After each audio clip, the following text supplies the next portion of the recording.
Welcome back, my students, to a brand new episode of Comic Class. Today's lesson has to be going over Action Comics issue 1042. And yeah, this should be a really fun issue. I really enjoyed this comic cover. And yeah, without further ado, let's jump right into today's story. Let's go.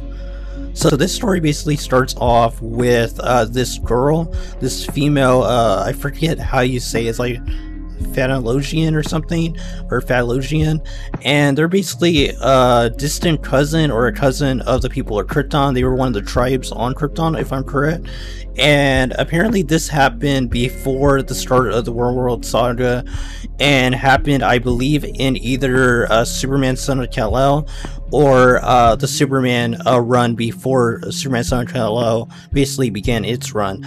But overall, she's basically in this capsule being tried to be kept alive by Lois and Superman, basically, or John Kent Superman. And we get to see some dialogue between the two, and we get to see that apparently John went too hard against her, and he had no idea that she wasn't an enemy, basically. So I think that's really cool, and they basically have to try to find a way to keep her alive, or basically heal her from the seizures she's having due to the damage she took, or something like that, which is kind of crazy. So Lois basically says she has an idea to how she can heal this girl, so we'll see exactly what that is later on. But going back into what's happening, we're in the WarWorld Saga Part 7, and Clark is basically fighting against the tons of the Warzoons that are on the planet WarWorld, as well as Midnighter and the rest of the Rebellion fighting with Superman on his side. Eventually, the guy known as, I think, the Teacher, basically is utilizing Manchester Black's ability of illusions or something, but he can't actually make them real, so he's using this type of like monster to fight against the Rebellion. And the Teacher basically tells Omat to go fight Superman and to kill him. So Superman and Omat basically get into a battle, and the battle is really cool. And Omat basically tells him that he knows that his powers are getting weaker on this planet because of no yellow sun, so why fight for the people? And this is where Superman has a really cool inspirational speech about it not being easy, but you can't only do what's right when it's easy. And I thought that was really cool when he says, you only do what's right when you're stronger than your enemies. And he basically fights against Omat and defeats him, which is really cool. Omat basically doesn't like being defeated, and he tries to blast Superman as well as some of the Rebellion members with a laser blast. But Superman basically breaks off Omat's arm, which is a really cool scene. And he basically tells him that he knows he's doing this because the Teacher promised him something. And apparently he wants his late sister back, or someone that he cares about back, which I thought is really cool. And Superman says that you will see her again. And he says you won't have to sell your soul to do it, which was a really cool line. And Mongol basically says that is sold already, and Mongol shows up to basically fight against Superman. And Superman and him get into a battle, and Mongol basically tells him that he doesn't understand why he's fighting for these lesser creatures. And Superman basically tells him that he doesn't understand a damn thing. Whenever he looks around, he sees the people fighting that don't have the power and the strength that Mongol and Superman have, or the speed, or just overall abilities that they have. They're just like normal people, but they're fighting for their freedom against the Warzoons, which is crazy. So in Superman's eyes, he sees them stronger than him or Mongol because of their determination to basically survive and have a better life, which is really cool. They're fighting for their freedom. So that's really the message of this entire saga when you really look at it, is freedom and fighting for it. When you have the chance, fight for it, basically, no matter what.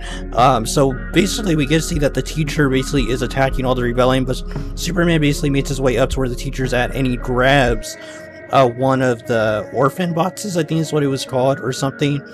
And basically it's a huge power boost, and it can even teleport people. So Superman basically teleports him and the Rebellion away from the battle, and we get to see Mondo, which is drawn really, really well. Has a very detailed, realistic face. Basically angry that they were able to escape, especially with one of the orphan boxes. So we get to see Lois basically has went to meet up with Steel at like his base or something. And Steel basically tells her that he's been working on this new energy that they had gotten, you know, from, I guess, one of the orphan boxes or something, that it's basically called Genesis energy, I think, or something, and it's actually re-energizing itself out of nothing, which is crazy and very futuristic. And something like this could definitely be useful in the future, that he thinks that it's even sentient itself, and not just a regular type of energy, but even alive and sentient, which is crazy. And the issue ends with them basically hearing Clark saying that's why we'll win, and there's a giant like light of energy, and they're basically getting like some of the feedback of what's happening with Superman holding the orphan box that he has in his possession, that he's holding. So, and that's how the issue ends, with Lois and Steel basically realizing that something is happening on WarWorld, where Clark is, that, you know, wherever he's at, that something big is happening. And that's how the issue ends, ending off the WarWorld Saga and going into the next part of the saga called WarWorld Revolution. And that's really cool. Like it says, next the WarWorld Revolution begins, and that's how the issue ends. And yeah, that was Action Comics issue 1042, the WarWorld Saga part 7. And overall, a very good issue, very solid. I really enjoyed the battle between Superman and Mondo. So I basically like how Superman is championing freedom throughout the whole issue, and the battle with Mondo was very good and well done. And I really enjoyed that panel with Mondo looking super realistic, and Superman and his rebellion basically boom tubing basically away from the battle, even though it's a whole different type of technology than New God's technology, I'm guessing. So yeah.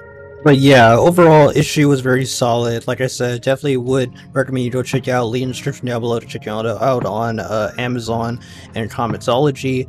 And yeah, until next video guys, God bless you. Until the next lesson, keep on reading those comments.